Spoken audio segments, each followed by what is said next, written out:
देखो, इस समय देखा जाए तो ट्रंप एक जगह से नहीं ट्रोल हो रहे, बल्कि कई देशों की प्रतिक्रिया आ रही है उनके ऊपर विरोधाभासी। वैसे कहा जाए तो ट्रंप जब से सत्ता में आए हैं तभी से उन्होंने कई देशों को परेशान करके रखा है। किसी से रेयर अर्थ मटेरियल के बारे में बात करते हैं, डील करने की कोशिश करते हैं, तो किसी के ऊपर टैरिफ लगाने की कोशिश कर रहे हैं। और इसी को लेकर चाइना में जो SCO बैठक है उसमें चाइना ने अमेरिका को लताड़ दिया और कह दी वो बात जो वास्तव में किसी देश को कहनी नहीं चाहिए अमेरिका से। बहुत कुछ चल रहा है इस वक्त जियो पॉलिटिक्स में, और कैसे ट्रंप अपने ही विचारों और अपनी ही नीतियों से ट्रोल हो रहे हैं पूरी दुनिया में, और उनकी आलोचना हर देश कर रहा है। देखो, खबर सामने आ रही है, कुछ देश अपने हितों को दूसरों से ऊपर रखने की कोशिश करते हैं।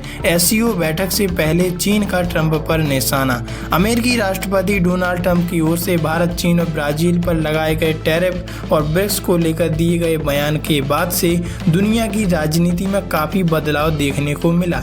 इसका अंदाजा ट्रंप को भी नहीं होगा। ट्रंप की टैरिफ नीति एशिया की दो बड़ी शक्ति भारत और चीन को एक मंच पर खड़ा कर दिया। प्रधानमंत्री नरेंद्र मोदी चीन में होने वाले SCO शिखर सम्मेलन के दौरान रूसी राष्ट्रपति व्लादिमीर पुतिन से मुलाकात करने वाले हैं। इस दौरान SCO के देश एक संयुक्त घोषणा पत्र पर भी हस्ताक्षर करेंगे। कितने देशों के नेता SCO समिट में पहुंचेंगे ये जानना जरूरी है, क्योंकि इसी से पता चलता है कि कितने देश अपना सामंजस्य बना सकते हैं एक मंच पर अपनी मित्रता कितनी कायम कर सकते हैं। चीन के विदेश मंत्रालय ने शुक्रवार 22 अगस्त 2025 को तौर पर 20 से अधिक देशों के नेताओं और 10 अंतर्राष्ट्रीय संगठनों के प्रमुख की लिस्ट जारी की जो SCO सम्मेलन में शिरकत करने वाले हैं। चीन की डिप्टी विदेश मंत्री लियू बेन ने पुष्टि की है कि रूसी राष्ट्रपति व्लादिमीर पुतिन और भारतीय प्रधानमंत्री नरेंद्र मोदी भी इस कार्यक्रम का हिस्सा होंगे और इसमें शामिल होने की कोशिश करेंगे।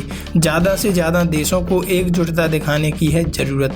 SCO में ये बातें कहीं गई और पहले से भी कहीं आई हैं कि काफी देशों को इसमें शामिल होने की और एकजुटता दिखाने की जिम्मेदारी निभानी होगी, तभी हमारा विश्व एक शांति के परचम पर जाएगा, एक शांति का परचम लहराएगा। अलास्का में अमेरिकी राष्ट्रपति डोनाल्ड ट्रंप के साथ यूक्रेन युद्ध पर बातचीत के बाद यह पुतिन की पहली चीन यात्रा होगी। वहीं PM मोदी 7 साल बाद चीन जाएंगे। संयुक्त राष्ट्र महासचिव एंटोनियो गुटेरेस और दक्षिण पूर्व एशियाई राष्ट्रीय संघ एशियन के महासचिव काओ किम हॉर्न भी इस सम्मेलन में उपस्थित रहेंगे। लियो बेन ने कहा कि अंतर्राष्ट्रीय स्थिति जितनी अशांत और उलझी हुई होती जाएगी उतने ही अधिक देशों को एकजुटता और सहयोग को मजबूत करने की जरूरत होगी, क्योंकि काफी देश एक दूसरे से बिखर जाएंगे और दुश्मनी में बट जाएंगे। साउथ चाइना मॉर्निंग पोस्ट के मुताबिक अमेरिका पर निशाना साधते हुए उन्होंने कहा कि आज की दुनिया में भी एक देश अपने प्रभुत्व और सत्ता की राजनीति की पुरानी मानसिकता को सबसे ऊपर रखता है।